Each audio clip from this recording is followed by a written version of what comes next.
கர்த்தருக்கு சோஸ்திரம். என் பேர் செல்வமணி. எனக்கு கடந்த 4 வருஷமா காது கேட்காது. கேட்கும், யார் கூப்பிட்டாலும் கேட்கும்னா அவங்க என்ன சொல்கிறாங்க அப்படிங்கிற அர்த்தம் எனக்கு புரியாது. நான் நேற்று கூட்டத்தில் கலந்துட்டேன். பாஸ்டர் எனக்கு ப்ரேயர் பண்ணார்.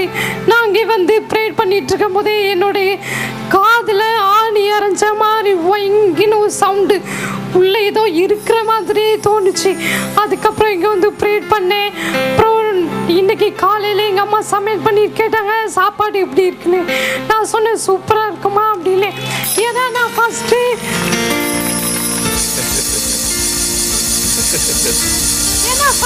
ஏதாவது சொன்னாங்கன்னா என்னம்மா சொன்னீங்க திரும்பி கேட்பேன். ஆனால் நான் காலையில் அப்படி கேட்கல. எங்கள் தங்கச்சி கேட்டா இன்னைக்கு கூட்டத்துக்கு போகலாமான்னு கேட்டா போகலாம். எல்லாருமே கேட்ட கேள்விக்கு கரெக்டாக ஆன்சர் பண்ணேன் நான். Come on, give the Lord some praise. Give the Lord some praise, people of God. நல்ல கரங்களை தட்டி. Hallelujah. அப்போ இப்போ 2 வருஷத்துக்கு முன்னே நான் கீழே விழுந்துட்டேன். காலில் அடிபட்டனால என்ன நடக்க முடியாது. இந்த காலை உதறி தான் நடப்பேன். நேற்று பாஸ்டர் எனக்கு ப்ரேயர் பண்ணாங்க. அதுக்கப்புறம் என்னன்னே தெரியல. இது கொஞ்சம் தனியாக தெரியுத மாதிரி இருக்கும். பாட்டா இது நேராக இருக்கும். இது இப்படி உதறி நடப்பேன். ஆனால் நேற்று இவங்க ப்ரேயர் பண்ணதுக்கு அப்புறமா என் கால் சரியாயிட்டு. இது அமெரிக்காலயோ ஆப்பிரிக்கால நடக்கல, அடைக்கல பட்டணத்துல கர்த்தர் செய்து கொண்டிருக்கிறார். சந்தோஷப்படுறவங்க மட்டும் நல்ல கரங்களை தட்டி. பிறப்புல ஒரு கிறிஸ்தவனா வளர்க்கப்பட்டவன் தான். அதாவது ஒரு 8th 9th படிக்கும்போது அப்படியே பின்வாங்கி போயிட்டேன். அதாவது அப்பா அவங்க சர்டிஃபிகேட் அவங்க ஹிந்துன்னு வாங்கியிருக்காங்க. அதனால சர்ச்சுக்கு வராங்கன்ன உடனே அவங்க ஆஃபீஸில் ப்ராப்ளம் வந்ததுனால என்ன போடல, அவரும் போகலை. காலேஜ் போய் ஜாயின் பண்ணேன். காலேஜ் போய் ஜாயின் பண்ணி ஒரு 2nd இயர் படிக்கும்போது அதாவது ஏதோ ஒரு பிசாசு என் உடம்புக்குள்ளே அதாவது என்னென்னா ஒரு நைட் நேரத்தில் போகும்போது பயந்து பிசாசு என் உடம்புக்குள்ளே உடனே சர்ச்சுக்கு கூட்டு போனாங்க.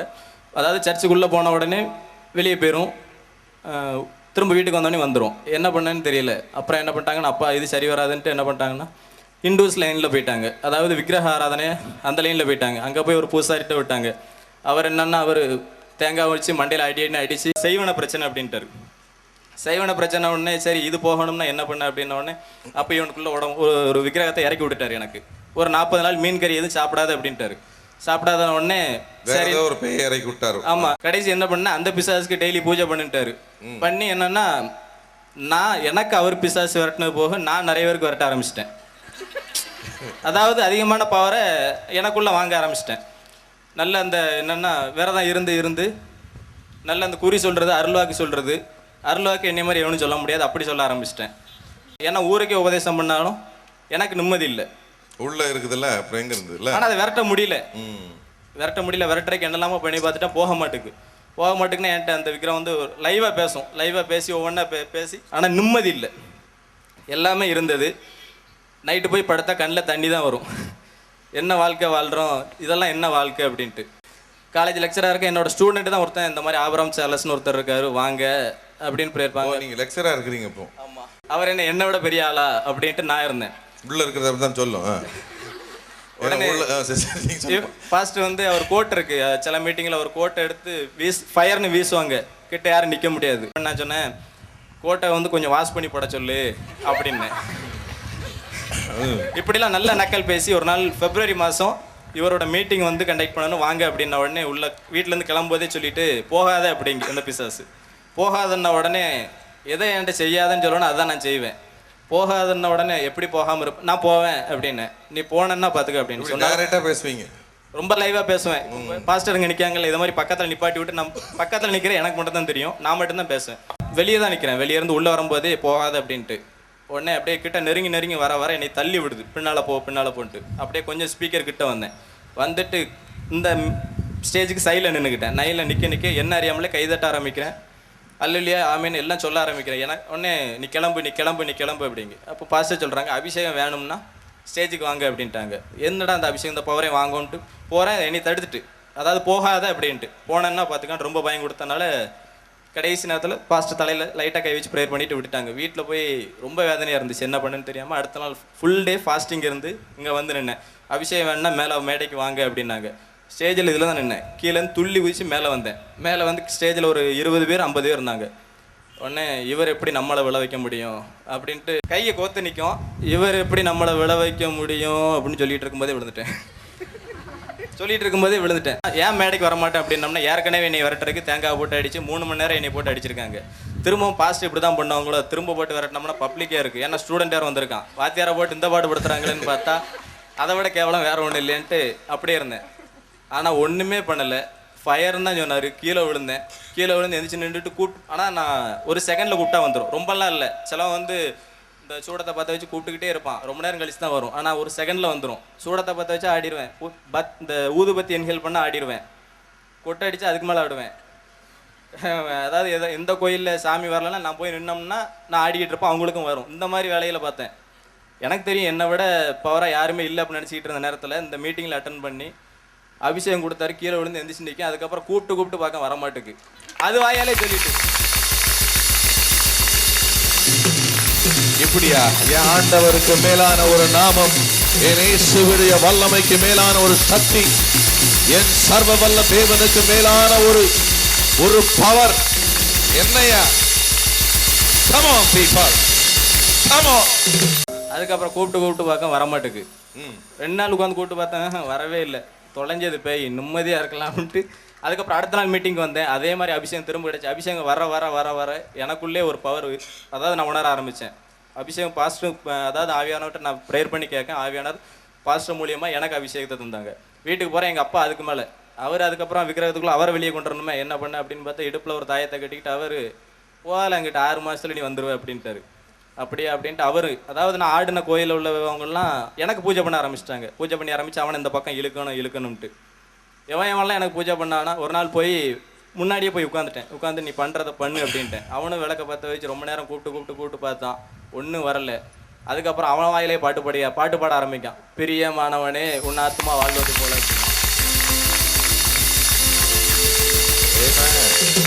கடந்த 7 வருடங்களாக L4, L5, S1 3 டிஸ்க் எனக்கு வந்து பல்ஜாக இருந்தது. அதிக வேதனை. நான் வந்து படுத்த நிலைமையிலேருந்து எழும்புறதுக்கு கிட்டத்தட்ட 20 நிமிஷம் ஆகும். அவ்வளோ வேதனைப்பட்டேன். நான் கர்த்தர் எனக்கு சுகம் கொடுத்தார். கடந்த மாதம் மெஞ்ஞானபுரம் மீட்டிங் போயிருந்தேன்.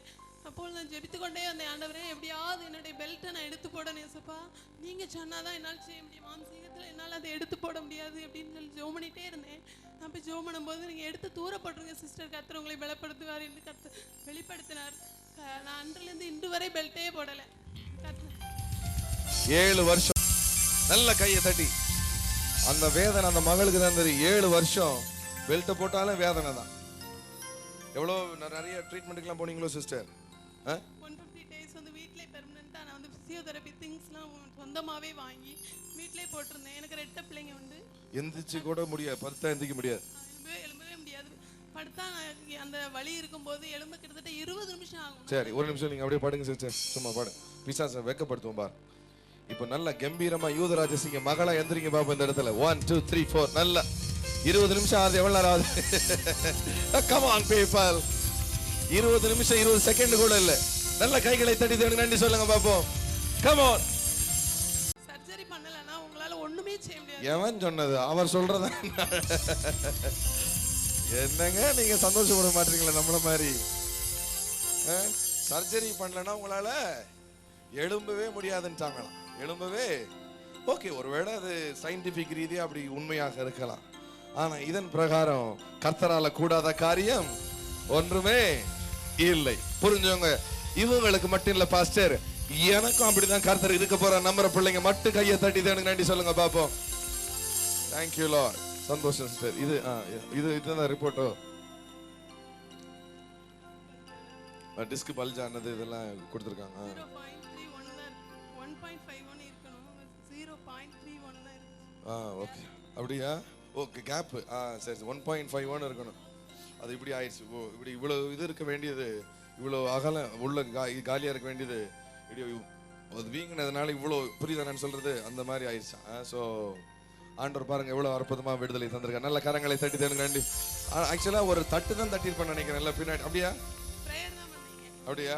அதோட சரியா பெல்ட் கழட்டி போட்டணும். அப்படி சொன்னீங்க, நான் வீட்ல போய் கழட்டி போட்டேன். சரி, இப்போ வரைக்கும் போடவே இல்லை, தூர போட்டேன். இனிமே தேவைப்படாது வேற. இவனுக்கு தொண்டையில கட்டி இருக்குதுன்னு என்ன பேச முடியாதா? தொண்டை கொஞ்சம் பேச முடியாது. புள்ள பேசணும் அவ்வளவுதானே. புள்ள பேசிடுச்சுன்னா கட்டி இல்லாம ஆயுசு எத்தனை பேர் விசுவாசிக்கிறீங்க? அப்படி வச்சுக்கலாமா நம்ம சவால்? சொல்லுங்க ஐயா. ரத்தமா ஊத்தவன் ஆஸ்பத்திரி கூட்டி கொண்டு பார்த்தான்.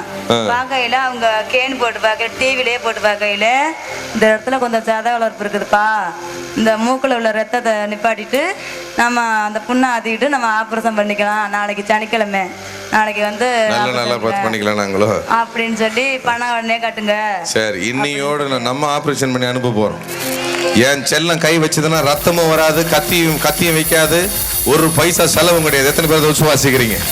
விசுவாசிக்கிறீங்களா?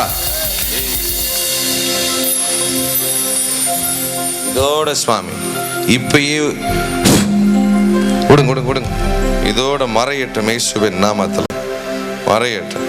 இங்க வாடா. ஓகே, அவன் ஒழுங்கா பேச மாட்டான் தானே சொன்னீங்களா? இப்ப பேசுவான் பாரு. நான் சொல்றேன். ஏசப்பா ஏசப்பா. இப்படியாங்க கை தட்டுவீங்க? என்னங்க நீங்க? ஓ மை காட், நானே இவ்வளவு எதிர்பார்க்கல. நான் நினைச்சேன் கொஞ்சம் கொஞ்சமா மாறிட்டு வரும், அப்படியே அட்ஜஸ்ட் பண்ணி அப்படியே பேச வச்சிடலான்னு பாரு. இதுக்கு இப்படியா கை தட்டுவீங்க? Come on somebody. My God, I serve a great daddy, you know that? எவ்வளவு ஒரு நல்ல ஒரு ஆண்டவர் தெரியுமா? நான் ஆராதிக்கிற ஆண்டவர். சும்மாலாம் உலகம் ஃபுல்லா போயிட்டு ஒரு செத்தவனையும் ஒரு சொத்தையோ போயிட்டு நான் சொல்லல. அந்த சர்வ வல்லவரை பற்றி தான் அவ்வளவு ஆசையா சொல்லி கொண்டு வருகிறோம். அதான் நீங்க ஆசையா ஆராதிக்க வந்தீங்க. புரிஞ்சுக்கிட்ட மட்டும் நல்ல கரங்களை தட்டி, ஆண்டவரே இந்த மகனுக்கு நீ உடனே செய்ய முடியும்னா எனக்கு நிச்சயமாய் செய்வேன். ஆமென். மைக்ல சொல்றே. ஏசப்பா ஏசப்பா என் செல்லம் எப்பயுமே ஏசுதான் ஒரே தெய்வம், அவரை தவிர வேற தெய்வமே இல்ல. ஏசுதான் கடவுள். சுகர் வந்து 2 கண்ணுமே வெடிச்சிட்டு. 2 கண்ணுமே வெடிச்சிட்டு. நர்வ்ஸா? ஆமா, அந்த நரம்பு எல்லாமே வெடிச்சிட்டு. அப்புறமா நார்வேல மருந்து செய்தேன், அமெரிக்காவிலேயே மருந்து செய்தேன், ஒன்றும் சரியாகலை. அப்புறமா ஒரு ட்ரீட்மெண்ட்டுகளும் அரவிந்திலேருந்து எடுத்துட்டு இருக்கேன். அரவிந்த்? ஆமாம். அதுக்கப்புறம் அவங்க சொன்னாங்க 2 கண்ணுமே போயிடுச்சு. சரி, நீங்கள் வரும்போது உங்களுக்கு என்ன தெரிஞ்சது? இப்போ எப்படி தெரியுது? வரும்போது என்னன்னு கேட்டால், இந்த இதில் ஒரு ஹோல் இருக்குது லெஃப்ட் ஐல. இதில் ஒரு ஓட்டை இருக்குதா? ஆமாம். இந்த ஹோல் வந்து ரைட் ஐயா மறைக்கும். இந்த ஹோல்னால ரைட் ஐ மறைச்சிரும். ஆமாம்.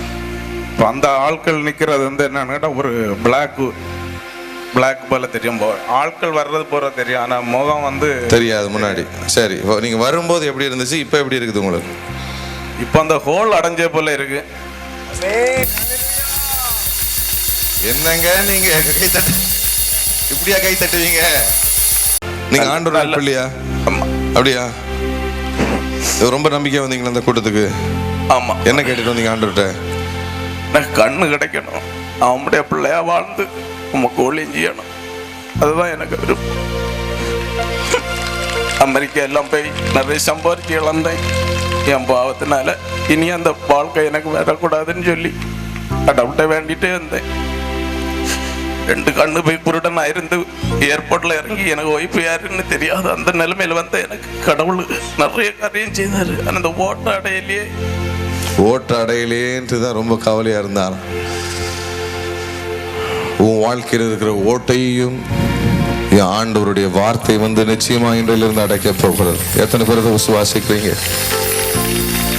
உங்ககிட்ட இந்த கர்ச்சீப்பை யாராச்சும் போய் கொடுங்க. நீங்க வாங்க. அவ்வளவுதான் சிஸ்டர், ஆண்டவர் தொட்டுட்டார். அந்த கையறுக்குள்ள குனிஞ்சு நல்ல வேகமா அவ்வளவுதான். இப்படியா கை தட்டுவீங்க? என்னங்க நீங்க? அவ்வளவுதான். இப்படி வாங்க. அட அட அட அட அட. My God, my God. Come on, come on, come on. ஓ, சந்தோஷத்தை பாருங்க முகத்துல.